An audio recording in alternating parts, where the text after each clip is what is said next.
Dearly beloved, we are gathered here today to remember and celebrate a game that tragically died before it ever had the chance to live. Marathon was a video game. Alright, amen. Rest in peace. Welcome to Decode for the month of June 2025. I'm Taylor, that's Ken. Jabs at Bungie aside, we got a really packed show here tonight. We got the Summer Games Fest to talk about, State of Play for June of 2025, the Nintendo Direct, Donkey Kong Bonanza Direct, my apologies. And, Ken, I think you were wanting to go over your initial impressions of the Switch 2 as well as part of this. We can bring that up. We can bring that up as we discuss Donkey Kong Bonanza. I was fortunate enough to actually acquire a Switch 2. Lucky. I curse you for that marathon intro. But I mean, start off on that. That is a bit of news. Marathon has been indefinitely delayed. I feel like it's gonna come out April now, since it has to make that fiscal year for Sony. But based on the feedback from the closed alpha, as well as the art plagiarism, where they had to basically scrub and redo almost every single asset, we knew a delay was coming, that they were going to respond to the feedback, because there's no, like I said, and I think we said this when we talked about the extraction shooter genre, that particular episode we did last month or two ago. The game definitely needed more time in the art. There's a lot of good stuff there. You know, I felt like the smart move would have been a delay, so even without the art plagiarism, the game was not ready. So, you know, it is what it is. I think that it was a smart decision. I don't think the game is dead. There are people who are anticipating it, even though there's a loud vocal minority of people who are just like, LOL, Bungie lost. Time will tell. Time is a construct, yes. But I'm confident in Bungie because despite all these incredible hiccups, they've rebounded time and time again. I don't see them going anywhere but up from here. So I still have high hopes for the game. And I think we'll have a better idea of it when we get their future announcement, which is supposed to come sometime in September, where they will provide us with another update on what they've been doing since they announced this delay. I would definitely agree. Like, a delay at this point in time is definitely the right move, considering everything that they've been through with just development delays and controversy. Hey, Sony, you know what would have been an even better move? Not stealing art. Just saying. Yeah, that was a big kerfuffle. Not Sony's fault. Definitely someone on the internal art team who's probably no longer there at this point. But they apparently reached out to the artist whose work was stolen. They've reached some kind of agreement, and I think part of the agreement was going into the game and scrubbing the assets that were stolen, which was a lot if you looked into it. A lot of internal corridor stuff, a lot of internal artwork in the game areas. Nothing in the outside world, but there was a lot of stuff that was like when you go into like the subterranean areas, or when you go into like buildings and stuff. A lot of those assets were essentially plagiarized. Not a good look. Yeah, big oof. It's like when you're going to plagiarize and when you're going to steal that much art, how do you think you're not going to get caught? Like, regardless of whose fault it is at the end of the day, if it was a singular person or if that person was told higher up, hey, use this stuff, how do you think that's not going to get caught? Especially when it's used on such a large scale like that. Like, I can't make it make sense. I wish I could. Like that whole thing, I don't want to get too into it because it's not the main topic of the show. But a simple Google search into Bungie art plagiarism, you will see the whole mess. How that got past a bunch of people is still unknown to this day. There's definitely some degree of incompetence that happened, and they're paying for it. So F around and find out, I guess. pretty much, Well, seems to be a common theme this year. Huh. Well, anyway, what is the main topic of the show? Summer Game Fest 2025. Let's go over some of the headlines and reveals from that, shall we? Yeah, I guess Summer Games Fest was a thing that happened. uh, I'm sorry, I was really disappointed in the show. Um, like I can barely remember outside of one major title. I can barely remember what was shown during the Summer Games Fest. Um, but I guess we can go back and forth on what we thought was notable. What was a game that you saw that you were like, "Oh, this is cool," outside of the big one that they revealed at the show that rhymes with President Stevel.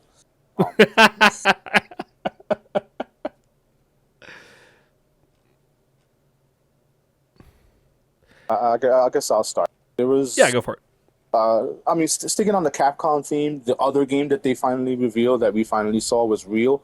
We got to see a new trailer for Pragmata, which looks like Vanquish on steroids.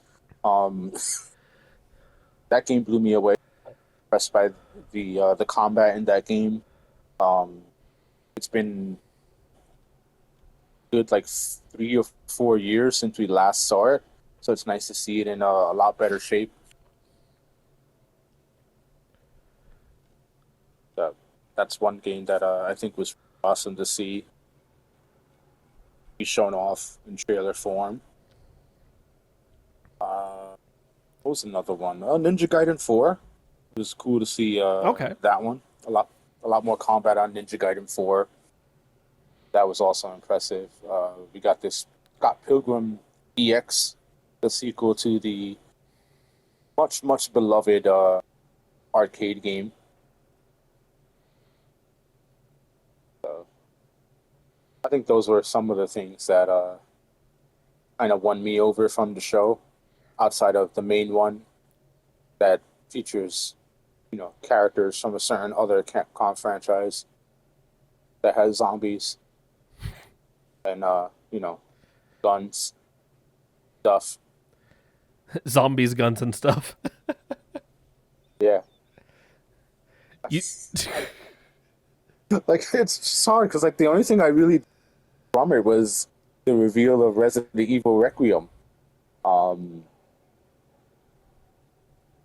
I thought it was interesting that they kind of like soft pranked us part way through the show when they had the producer come on and be like, "Yeah, Resident Evil 9's coming. We're hard at work at it," and then that like we thought that was it, and then at the end of the show, just like, "Sorry, LOL. Here's Resident Evil Requiem." I am curious that they didn't do numerical thing into the title, like with Resident Evil 7. Mhm. It was Resident Evil Biohazard. Put the 7 in the. Where did they sneak the 7 in that one? This one they put the Roman numeral. Maybe Uh, I'm thinking of. Oh yeah, it was in the evil. It was in the the VIL. yeah, Like the VI. Village, Resident Evil Village, is how they Yeah, that work was that in. for 8 because they had the VII replaced the Oh I and the wait, double that's L in right, Village. that's right. But I Okay. was trying to figure out where they put it in Biohazard. But I think if for Biohazard they only snuck it into the evil. They put it in the V and the IL. Okay. It was the 7th Resident Evil. Interesting trailer. We're going back to Raccoon City, so I think that's a good nostalgia bait. Oh yeah, Village was Resident Evil 8. Um, What am I thinking? yeah, that is also true. Like this wasn't supposed to be like a numbered installment, but Capcom kind of just said, "Hey, let's go with it." I mean, it kind of makes sense to do them in some type of numerical order, um, but this one not having an actual number kind of makes sense, given that it seems to be focused more on the spin-off games, the Outbreak series, and deal more with the Ashcroft legacy that we had from the Resident Evil Zero game, because that was the first game that actually touched on the Ashcroft characters. Um, which, by the way, can we bring back Billy at some point, please? Like, I miss that guy. Like, I, I, I would hope he shows up. I would think that would be such a great move for Requiem, where because you're supposedly playing as Grace Ashcroft, who is descended from Alicia and all of them from the that they were mentioned in the Zero games. They were a big prominent part of the Outbreak lore. So seeing that Billy dealt with them in Resident Evil Zero, I feel like this would be a good opportunity to kind of bring him back. Obviously, at this point, he would be a little bit older, maybe more gruff. That's my hope for this game. Mm-hmm. Looking at the list of some of the ones that kind of caught my eye, we're getting a new Scott Pilgrim game. That looks Yeah, like it's going to be a lot that of one.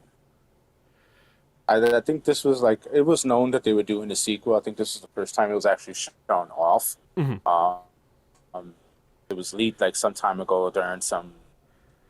I think it was an initial Ubisoft leak, but to my knowledge, I think Ubisoft is no longer publishing this one. I don't know if that's true or not, but I don't recall seeing the Ubisoft tie this time around. Mm. Let's see. Another one that caught my eye, not because like I was anticipating this one by any means, or really anticipating anything from this particular developer, just seeing it on the list really caught my attention of, oh, that's different.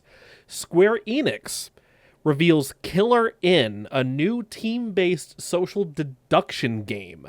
That sounds interesting. Yeah, I have a bit of a bone to pick with Square Enix. Um, that comes more off of things they did recently, with announced that they were going to be bringing Final Fantasy 16 to the Xbox, and that they were going to bring Final Fantasy 7 Remake and Rebirth to the Xbox as well. And they did this in an attempt to make up for quote unquote the lack of sales that they had because they decided to do PlayStation exclusivity and a PC port. And lo and behold, Final Fantasy 16 only sold like 20 something thousand copies so far in the month of June since they ported it to Xbox. And I just call that karma. Yes. Fail more, Square Enix. Fail As, more. as soon as you said you had a bone to pick with Square Enix, how did I know it was related to Final Fantasy? How did I know? Because it's the only RPG I play. I'm very picky with, a lot of RPGs, especially JRPGs. Um, the turn-based combat, I feel like I've kind of gotten over. It's just not a thing for me, and I say this as someone who loves the the entirety of Clair Obscur, Expedition 33. But I think that more so has to do with the fact that they took the turn-based system and it's more interactive because you have a parry system, you have a dodge system, there's a combo system, even though it's turn-based. So I think that is why I'm able to like that one more as opposed to the other traditional turn-based RPGs. This is another one that was kind But yeah, of this is another one that was kind of making me raise an eyebrow. Bandai Namco reveals Toa and the Guardians of the Sacred Tree, a quote Hades like action game. Ken, what is a Hades like? Because I think that's just a new journalism. That's a new journalism, it, a new it's journalism word or something. so it's a roguelike. It's a roguelike, yeah. Just call It looks really just call good. it a roguelike. But yeah, that's another. You know what? I'm glad you mentioned that one because that's another one that piqued my interest toward the Guardians of the Sacred Tree. Mostly because of how the game looks. Art style in it is really, really pretty. Mm-hmm. It almost looks like Hades in a way, but it's obviously more Japanese anime inspired with Japanese art. Yeah, it Just looks looks really good. good. Like sometimes, Yeah, the animation and then the art style look really good. So I'm not knocking the game in any way by saying this. This is more so I'm kind of raising an eyebrow towards the marketing department. Be like, hey, what Hades like? What is that? What does that mean? I guess they want it to sell. I guess I don't know.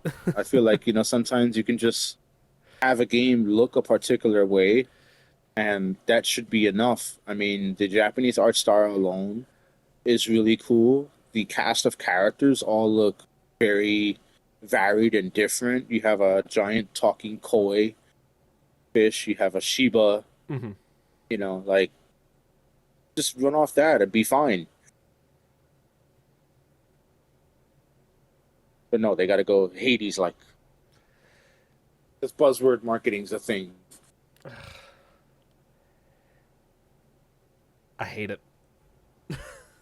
I do too. I hate buzzword marketing. They want to call so much. everything's a Souls like nowadays, and I'm like, just no, leave it alone.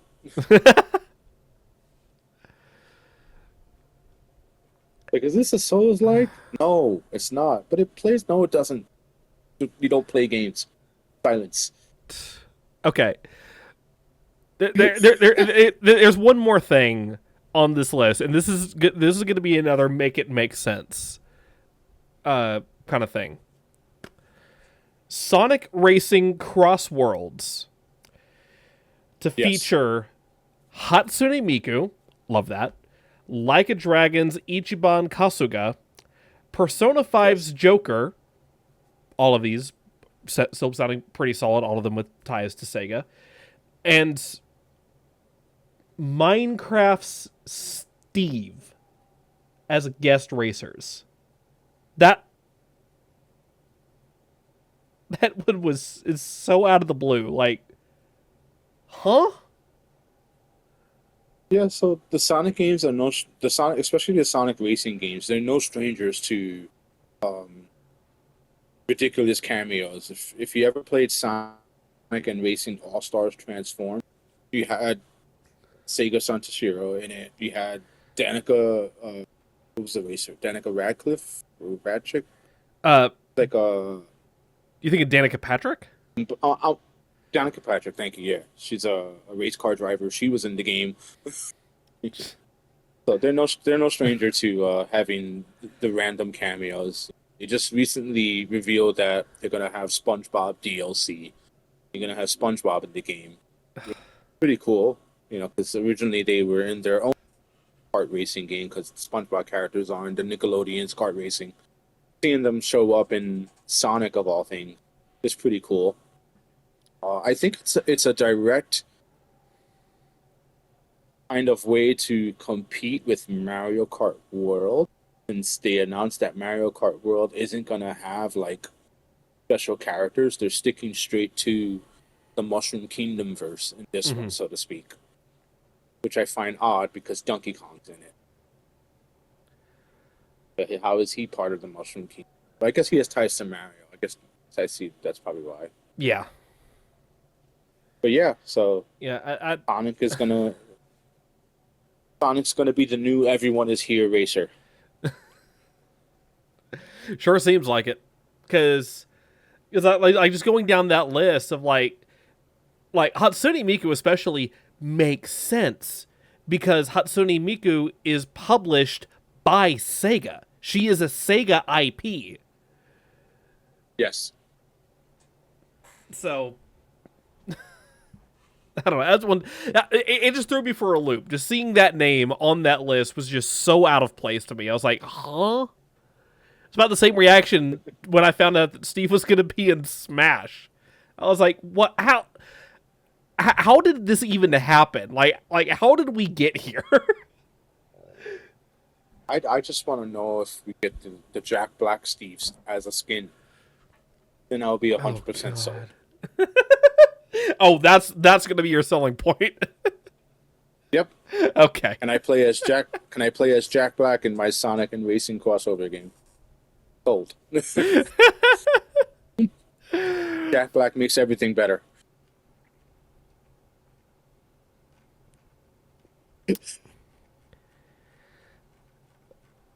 Glancing back over the list, there was nothing else in particular that really stood out to me too much. Yeah. Liza P. Overture. Like I still need to play the original. It looks really good. Let's see. New Dying Light content could be interesting, but there was a little bit of everything for everyone for this Summer Games Fest from what I saw. So definitely a few there for me that I want to check out. Yeah, like the games shown were cool. I just think like the actual show itself was just so lackluster and dragged on way too long. Kind of like unimpressive for me. I think I saw some people actually say on social media that the Summer Games Fest could have been an email. I think you said that in our Discord chat as well. Maybe I said that, or I implied that. It might have been you. You might have been the one that I saw that or heard that from. It would not surprise me. Yeah. That does sound like an Omega Z hot take. Omega Z hot take TM. I have quite a few of those sometimes. I wish I could get like a live graphic or something I could throw up anytime you have one of those. Like throws up like a graphic with a fire background and like a guitar riff sound effect or something. Try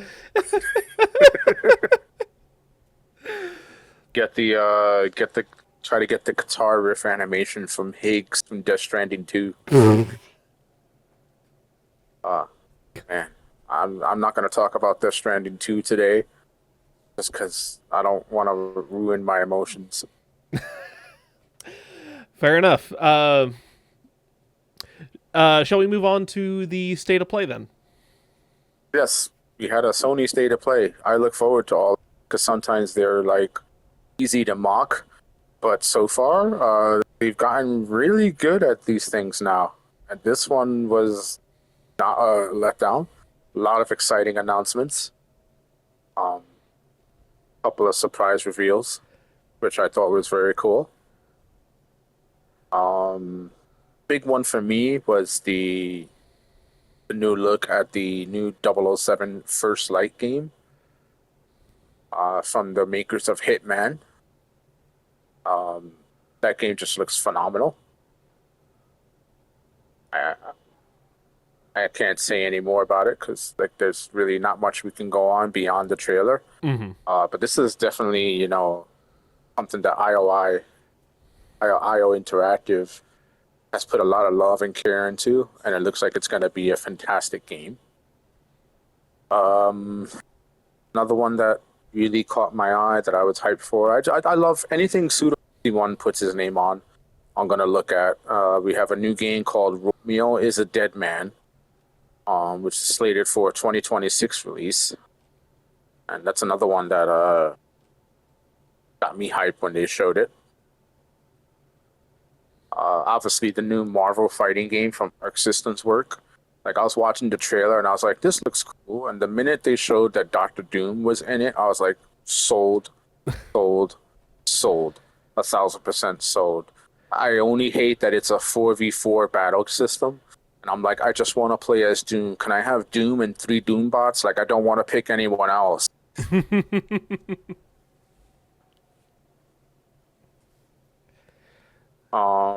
We got some new games, some new trailers for the new Silent Hill F game. We got a Bloodstained sequel announcement. Neo 3 was revealed. A new Luminous game, which, that kind of came out of nowhere. I kind of thought that Sony forgot about that franchise. But yeah, there was a lot of really stuff for the Sony State of Play. Like, I can't complain. I want them to be this consistent always. And I know that won't happen, but it's nice that it's so far for the second time in a row, their second State of Play that they've done. They did one in February, and then they had this one, and they were both bangers. I would say the State of Play was like a much better showcase than the Summer Games Fest, and this came from just Sony, which normally doesn't put out this type of quality sometimes. Well, maybe we can hope, or maybe they'll just let us down on the very next one, as is apt to happen. Only time will tell. We'll see. Yeah. But yeah, again, State of Play, just like Summer Game Fest, had a little bit of everything for everyone. A lot of games and things here that caught my attention. Unfortunately, if anything that's going to be on a PS5, I can't play because I don't have a PS5. But the good news, a lot of it was definitely multi-platform. A lot of it's coming to PC.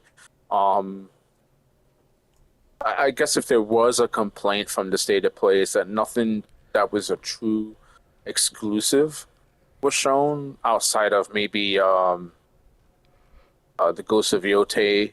I know they did a little brief snippet on that. The Marvel fighting game technically is a PlayStation exclusive, even though it's also coming to PC. But for a console, someone who primarily has the console, yay, you get an exclusive fighting game. I know Capcom's probably looking at it with like salty teeth, just going, "Damn, man." The memes that came out after that were hilarious.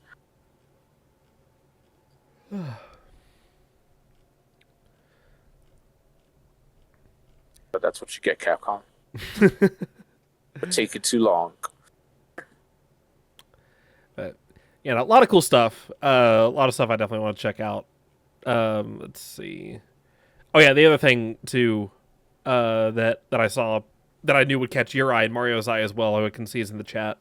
New Astrobot content is on its way. Yeah, that game just be updated forever until they decide to give us a sequel. But I would gladly take extra stages and extra time attack stuff and new costumes, and just keep throwing content at that game. The Astrobot was such an amazing platformer and such an amazing homage to other platformers, even though it's primarily like a Sony member berries game. At the same token, it's like, man, if only Sony remembered some of these games the way Astrobot did, you'd probably get some more. But sometimes it hurt a little bit to see certain franchises be like found in the game, and I'm just like, damn, man, why hasn't Sony done anything with this? So I get it. It's tough, video game design is expensive. Like, I get it. It's a business. Sometimes, if you budget smartly and you understand what you're getting yourself into, I think there's room for a lot of these games. You just have to understand that it's not going to be this like $1 seller, but you still want to appease some part of the market that if it's niche and you put actual effort into it, the game will sell. Who'd have thought? I could point at so many other titles that has happened where like it released at a lower price point and it just looked like it was made with love, and then you play it and you feel it and you're like, yo, this is a good game. There's a reason why we're we're basically halfway through the year, and so far, everyone's still talking about Clear Obscure. That game dropped in like March.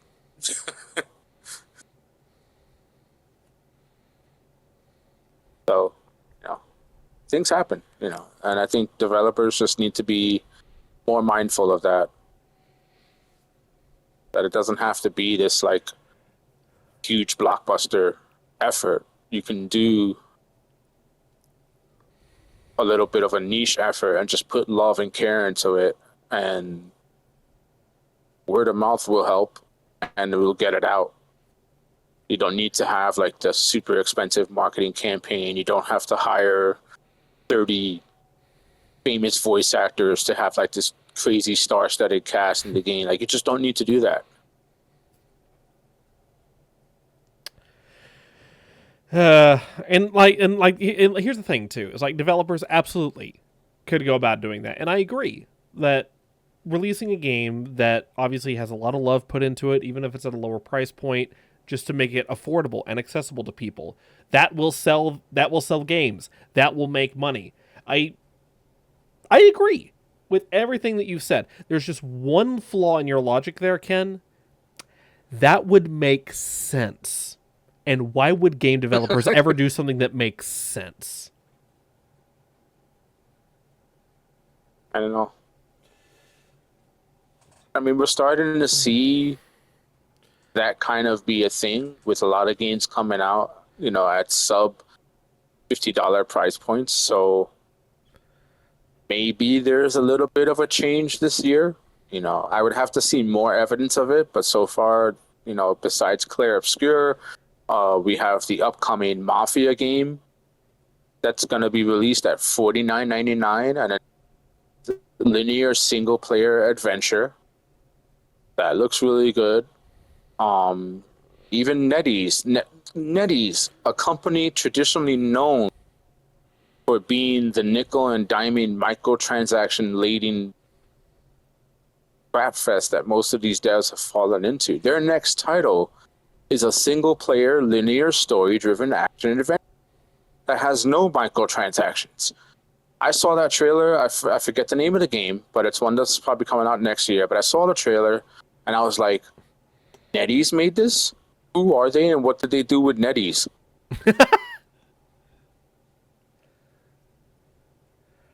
So maybe, the industry is starting to change its tune. It's obviously a very slow kind of course correction. But I think that we're starting to see a little bit of evidence of that, in the industry now. I would certainly like to think so. And again, like one of the biggest pieces of evidence I can see towards that argument, and I know it's not new. It's been out for a while now. Helldivers 2. But anyway.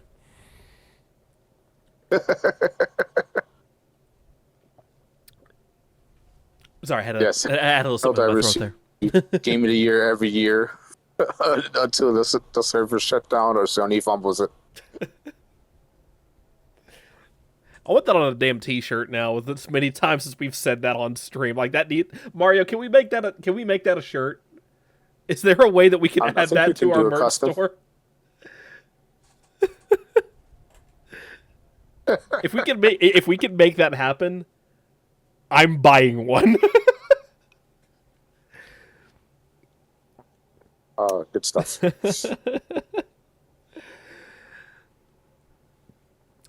All right. Well, the presentations roll right along. Or do you have something else you wanted to add? No, I was about to segue into it myself. Okay. I was like, Nintendo was one not to, be left out of the party. They had a very successful Switch 2 launch, and then we got a Donkey Kong Bonanza, direct that showcased what the game's gonna look like, what the gameplay looks like, what the story's gonna be. We have DK and a young childlike Pauline from the original Mario game. She's also featured in Mario Odyssey. Nintendo doing the Nintendo thing where there's no timeline. We just make games with whatever story we want nowadays. Um, Admittedly, even I was like, wait, does this? Where's this in the canon? Like sometimes I forget that Nintendo doesn't care about the canon. Sometimes they just put out a game. They're like, here, have fun, play game. Yeah. And honestly, there's nothing inherently wrong with that either. Like, if the game is There fun to isn't. play, then it's like play fun game. There isn't. It's just that like historically, we've seen canonicity be a thing, especially like if you. And I'm dating myself here. Like if you go back to like the NES and the Super Nintendo and Nintendo 64 days, where actual effort was put into the little story bits that were in the instruction booklet. You know, maybe that's just me being, the old man yelling at the clouds type thing, but stuff has been established and I remember it. So,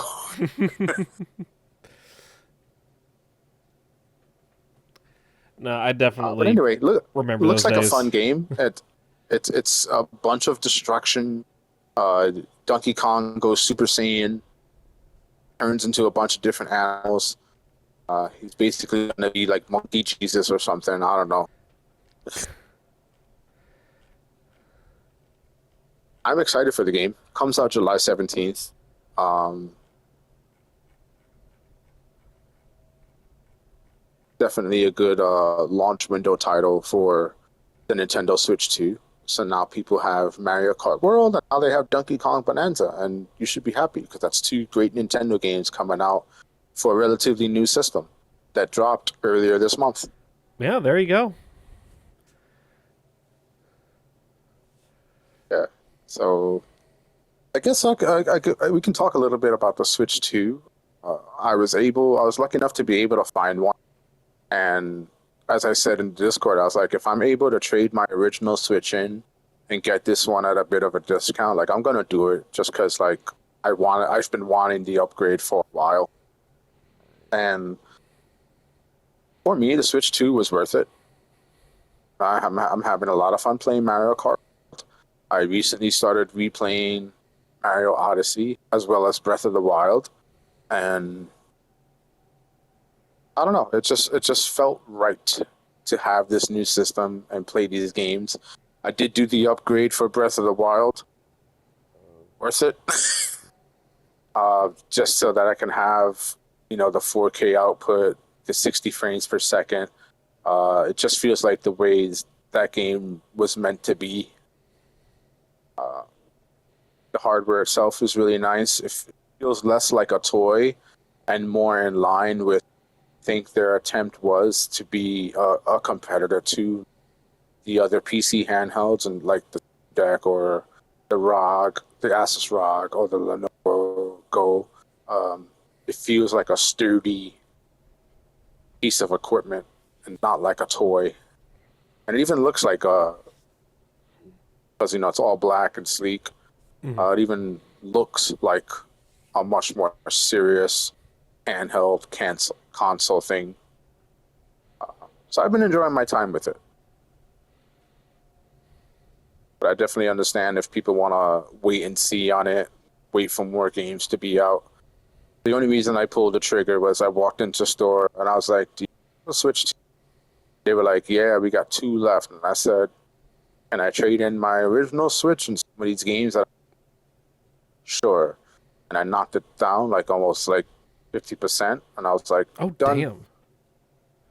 Yeah. I traded in a lot of games. They gave me like 150 for my Switch because I had everything. Like I even Mhm. had the original charger and all of that. So they were like, "Oh, this is like, yeah, I'm not gonna need the box because I'm not holding on to the system." I'm one of those people that keeps the boxes. So great system. I'm excited. I use my Nintendo Switch for Nintendo games. I'm not worried about a lot of the third party Mhm. stuff. So no, I am kind of curious because I don't own Cyberpunk. and I'm tempted to get Cyberpunk for the Nintendo Switch. But I'm also like, I don't want to do that because I know, one, I'm still playing Mario Kart World. I'm dabbling in my older Nintendo Switch games. In a couple of weeks, I'm going to have Donkey Kong Bonanza. So then that's going to take up my Switch time. And that's primarily my commute system. You know, I'm sitting on the train playing Mario Kart World, knocking out a cup or whatever by the time I get to work. Or in Mario Odyssey, like getting a couple of moons, then like pausing it. I'm at work. Switch Punk 2077. I'm debating if I want to potentially trade in my OLED for a Switch 2. Just again, just to see if I can get a decent discount on it, because like the OLED I've been very happy with. Just from everything from just the resolution to the picture quality, everything. I've taken it with me on a couple of different work trips, and it's held me over just fine. The OLED, my OLED is actually what I use to play and complete my first ever Pokemon game I'd ever played to story completion, which was Shining Pearl. For those who don't remember it, I'm lagging very behind in terms of like Pokemon and Nintendo games and all that because I did not have a Nintendo system growing up, so I missed out on all of that. But I'm debating if it might be worth it to trade in that OLED for a Switch 2. I think it would honestly depend on what all is coming out for the Switch 2, and would I actually invest in those games, and would I use it enough to justify upgrading the console, or would it be better for me to just stick with the OLED and play the new titles that release for both platforms? Yeah, I think just because of, like, you and I are obviously very different gamers. I'm one that will jump onto title after new title, and your gaming character, so to speak, is one that prefers to play at their own pace. Yeah. So you will take a game and stick with it longer than someone like me, where I'm going to sit down and I'm going to game for like half the day if I can. So yeah. I think, especially because you have the OLED, I think the OLED's a little bit better than the actual Switch 2 base screen right now, because they didn't use an OLED screen for the Switch 2. If you had the OG Switch, I would say get rid of it and upgrade that. But if you only have the OLED, I hold on to it. Yeah. And just, get the Switch 1 games that, because obviously they're still releasing games for both. Yeah, and that's my thought too. Is like games are being released. Like games are going to be released for the Switch 2 and for the Switch 1 and the OLED. So I don't necessarily have to get the Switch 2 to play the new games because they're gonna come out on the OLED anyway. So, like, yeah. At the end of the day, why bother? Yeah, obviously you're gonna miss out on some, like Mario Kart World. It's only on the Switch 2. Yeah. But like, it's a Mario Kart game. You could pick that up like a year or two down the line. For like 6 years at this point. Oh yeah. Yeah, I'm not worried. I'm not worried about missing out on Mario Kart by any means. It'll still be there by the time I get around to it. I'm not worried about that. If I'm not mistaken, Metroid Prime 4 is coming out on both anyway. So. Oh well, there you go. So like, you're not really out on like Metroid Prime, for example. Mm-hmm. Do we know? I just can't remember what else. Do we know if Pokemon ZA is going to be on both? Or is that going to be a Switch 2 exclusive? I don't remember seeing anything about it being a Switch 2 exclusive. Okay. Because I really want to play ZA. That can change. I don't like. I also don't pay attention to Pokemon, so I think. Okay. Gee, if only there were a machine in front of me I could use to look up this information and have it in front of me I have my in an cell instant. phone, and I'm just like, even I'm Let's see. not even bothering. I also don't care. So, about to look up Pokemon. Legends EA. Yeah, it's coming out on Okay. both. It's And on the Switch and Switch 2. okay, that's interesting. Initially announced as an exclusive to the original Switch, an enhanced port is also set to release on the Switch too. Okay, so yeah, I'm fine. It's I'll be able to play it on the OLED. Okay, yeah. There's no reason for me to get a Switch 2. Especially because my OLED still works perfectly fine. So Exactly. also for those on stream or watching the YouTube, if you heard the little clicky clacks, that you can ignore that. That's my Opera GX haptics. Because I like the You like the clicky. clickety clacks. I like the clicky sound of my earphones whenever I'm typing. I don't like big like mechanical keyboards because it's like the keyboard that I have is very flat and very flush and very quiet, and I like that. But also, I as far as like the actual sound of like the clicking and stuff, I get it. I kind of I wanted to make sure I had that.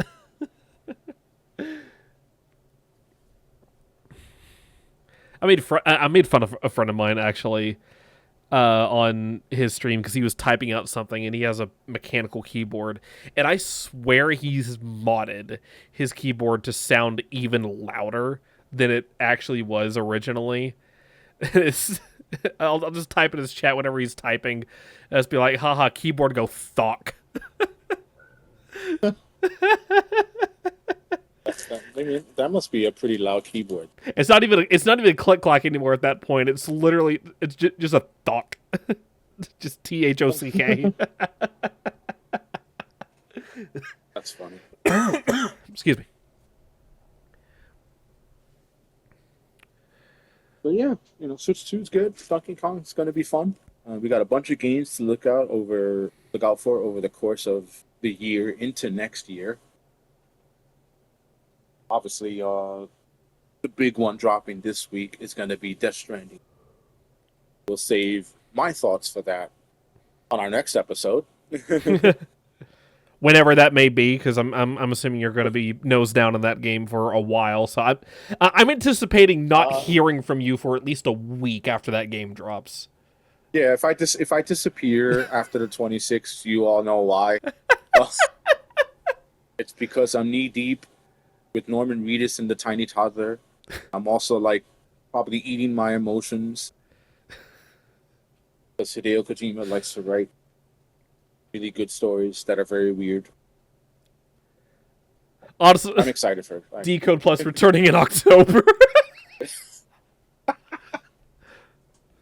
It won't take that long, trust me. Look, as long as you're back in time to do the next show, I don't want to do this show solo. That's fine. We will figure it out.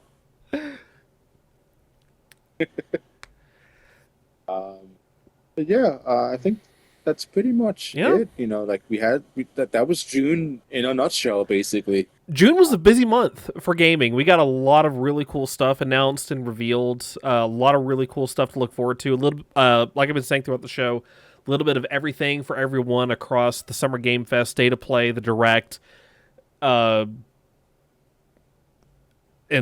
like you said earlier, we're not going to be starving for games anytime soon. Like we're covered for the rest of this year into next year.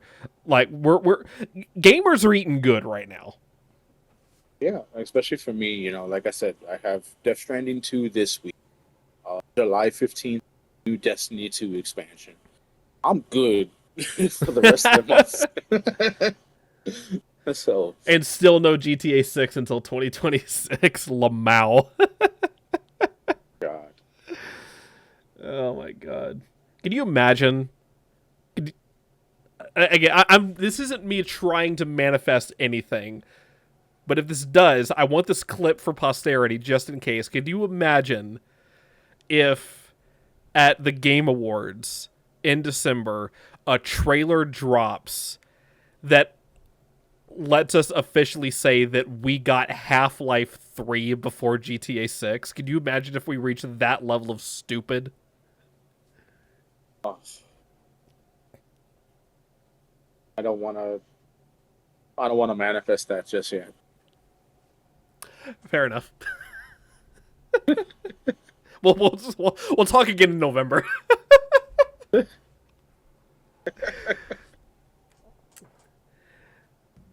All right. Well, I think that's about it, folks. So, unless you had any other closing thoughts you want to throw out there, Ken, if you want to take us home. No, we'll take it home. Thanks everyone for dropping in and listening to the Decode class. Came a little bit late because scheduling is thing. We have lives, so things happen. But as always, if you like the content and you wish conversation going, you can check us out over in our Discord. I have our resident Vinnie Mac in the truck dropping those links for you there. Check out our Discord. Join us. Keep the conversation going. You can also link up with us and play some of the games that we talked about on the show. We're primarily bumping around on Helldivers 2 from time to time. And if you're a fan of Helldivers 2, definitely be sure to check out our YouTube channel where you can see our Helldivers minis on our YouTube channel. Level on Creek. All 5 episodes are available for you to watch right now. You can check those out. Give us a like. If you haven't already, subscribe to our YouTube. It helps us out. While you're at it, subscribe to our Twitch channel where you get to see content like this podcast and a couple of our other regularly scheduled streams throughout the week. Wish to support us even further, we do have merch. You can check out our merch shop at our streamelements.com/digital era Twitch. We got Digital Era Entertainment hoodies, t-shirts, got mugs, you name it, you can probably find it up there. You can also buy some merch for our upcoming wrestling-themed visual novel, Kokoro no Pro, which also has our demo. We have our playable section available on our itch.io page.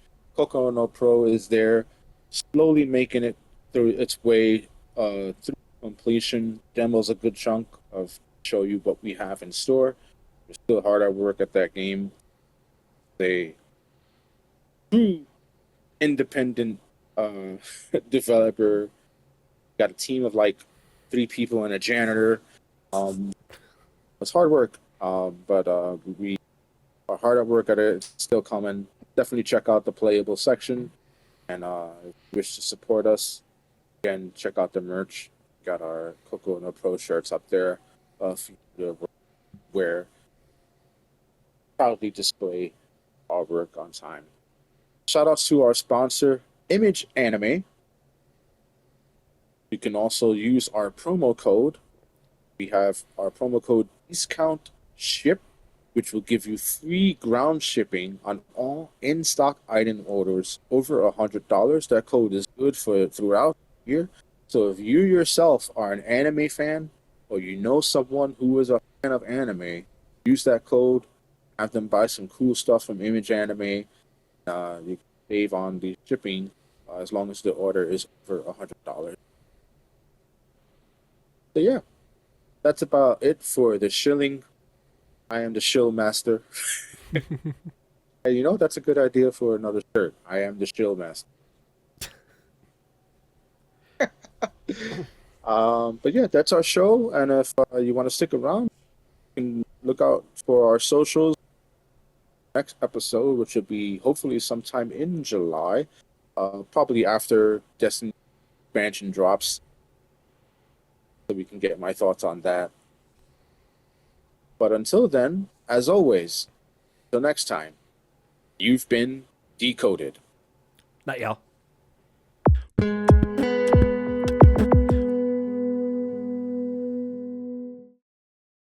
Please remember to like, share, and subscribe, and follow us across social media for updates. Thanks for watching!